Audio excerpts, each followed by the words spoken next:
Hi, good afternoon, and welcome to the Economic Preparation and Recession channel. I'm your host, Tony. Thank you for joining me on this Friday, August the 7th. We have made it to the end of the week, but this economy has not made it to the end of this week without limping along and needing the help of the Federal Reserve to prop it up.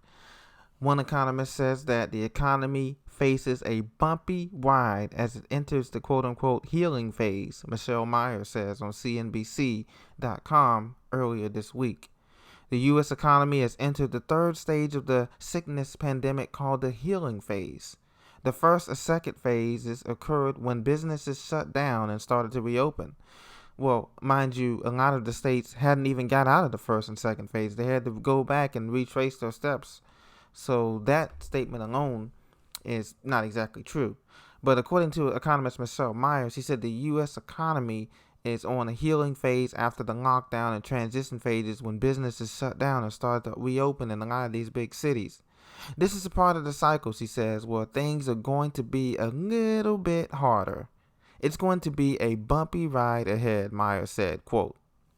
She spoke before the Commerce Department and reported on Thursday that the U.S. economy saw a historic GDP plunge in activity of 32.9% from April through June.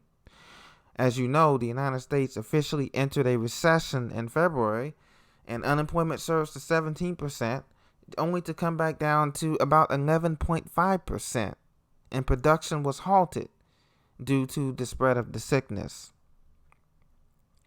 So she says that she goes on to further say that we don't anticipate we will see further job creation in the months ahead. It just won't be quite as strong as we had seen in June. Well, what my question is to the experts is, what happened to the V-shaped recovery? What happened to the news that we were supposed to be on the up and up? We were supposed to be on the recovery side. Now they're calling it a healing side, where Congress and the Federal Reserve Bank have already injected trillions of dollars into the economy to the tune of $12 trillion, and more stimulus is on the way from Washington. As a matter of fact, the House and the Senate and Representatives are trying to pass a second stimulus check, and guess how much they want to give you now? They want to give each individual American, there's a proposal out by the Senate to give you $2,000 a month in this second stimulus check. Although they say that many of the representatives won't support this, it is clear that the $1 trillion package known as the HEALS Act, Health, Economic Assistance, Liability Protection, and Schools Act, is a $1 trillion stimulus package that the Senate Republicans under leader Senator Mitch McConnell proposed in July. So we have this second stimulus package that they're thinking about passing, okay? Where is the money coming from? Who will pay? How will these cities, counties, states survive on just government handouts? Well, the latest proposal is going to be universal basic income. And I think that's probably where they're forcing a lot of individuals and a lot of cities, counties, and states to go on. The idea of a universal basic income is a regular stipend paid to every American adult to meet the minimum daily life needs, okay? That has been bubbling on the surface for the longest time. But if you think about it, if we get a second stimulus check, plus all of the business loans for those small businesses loans and individuals, we are kind of like living on a government stipend, basically. The idea of a universal basic income may not seem as far-fetched in some of these big cities who are going to be suffering for money, like Chicago and New York and LA and DC and Texas, Dallas-Fort Worth and Houston. Some of America's biggest cities are going to experience a jump in crime if the payments do not come, stimulus payments and other payments do not come soon, especially since we told you previously earlier this week that the rent moratoriums and the mortgage moratoriums has ended. Universal basic income is a lot more popular now than it was even several months ago because it's a clear need in our communities. As you know, former presidential candidate Andrew Yang, Democratic nominee, previously said that was his bigger thing. His big punchline was universal basic income. Now, our take on is that America was built on work and ingenuity and innovation. If you pay someone $2,000 a month or whatever, $3,000 a month to stay home, how are you creating and producing anything? A man was built to work for his life. A woman was built to help assist the man in his work and in doing his daily tasks that God has given us with our hands and our feet and our mouths. To work is a privilege and an honor. To work for our daily bread is a privilege and honor. And now the government is going to be taking that away from us as we enter the most greatest depression in 100 years that the United States has ever seen, by saying, hey, we don't want your productivity anymore. We have automation, we have robots. We don't want your productivity. We want you to stay at home, don't work, and we'll take care of you. We will pay you to stay at home.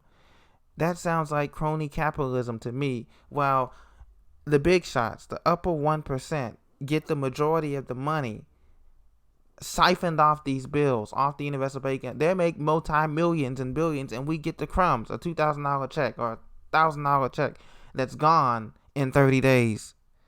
So this is the way that we're headed.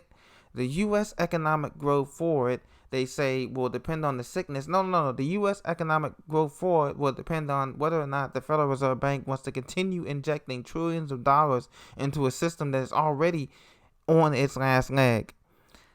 Real inflation is at 10%, 10 to 12% in this economy. Just go to any store right now.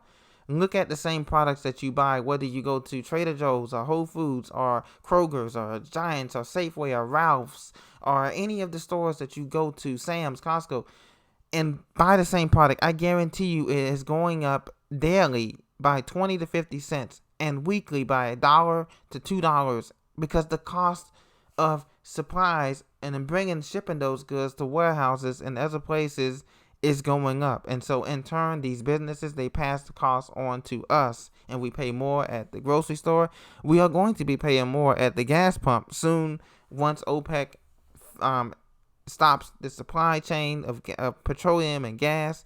And so I would argue that this economy is not facing a bumpy ride in the next few months. It is going to face a down near roller coaster ride into the abyss, this black hole of money that we don't have, this black hole of debt, as the American economy is suffering from $26.7 trillion of debt, not including unfunded liabilities.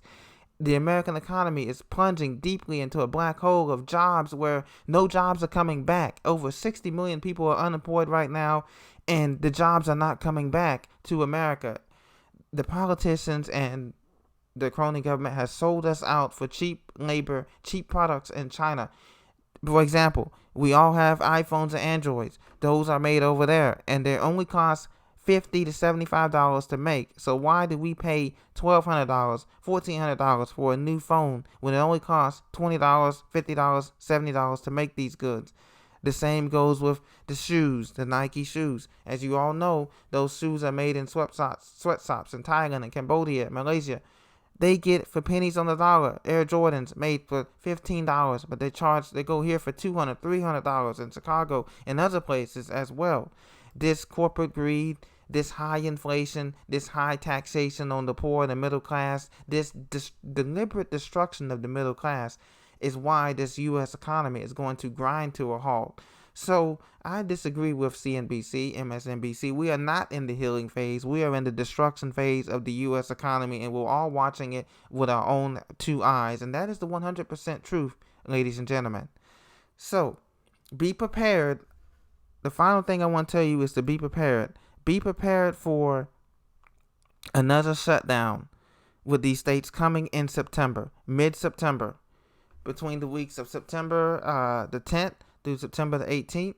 It may be sooner, but be prepared for another massive shutdown of, everything: bars, restaurants, gyms, churches, schools. Schools always shut down, but other things in this economy that was pretending to be open. Some of these states like New York City and other things are pretending to be open, but be prepared for another shutdown. So get your food, your water, your medicine, everything you can close. As a matter of fact, some post offices, the United States Post Office, is not delivering to some international countries because of this sickness. So get whatever you need to get out to people if you have family overseas. Other things like that as well, because we're going into a second lockdown. With a second stimulus comes a second lockdown, and I believe it's only a matter of time before they enforce it, because a lot of people are not wearing masks. Some people are wearing masks. Beaches were packed with people over this past holiday, and now we're going into the Labor Day holiday. So next month, I would say around Labor Day holiday, I think that's the second week in September 7th, that week from September the 7th to the 11th and the 14th, we could be looking at a second shutdown. So do not let your laurels rest on your laurels. Continue to prepare, because this thing is not getting better, as we all know, and it's a deliberate destruction of the middle class. And so we must gather our supplies to get ready to be able to stand up and fight this atrocity that's going on in our country, because it's going to be we're in it for the long haul. And that's one thing that I agree with this economist about, Michelle Meyer, is that the economy is in it for the long haul. We're talking 10 to 12 years of depression-like numbers with no job creation, and basically people are going to be living off the government, those who are not self-sufficient, who have not been preparing to be self-sufficient. So continue to prepare, my friends, and I'll see you soon. I'll be back for the weekend edition. Have a great weekend. Take care.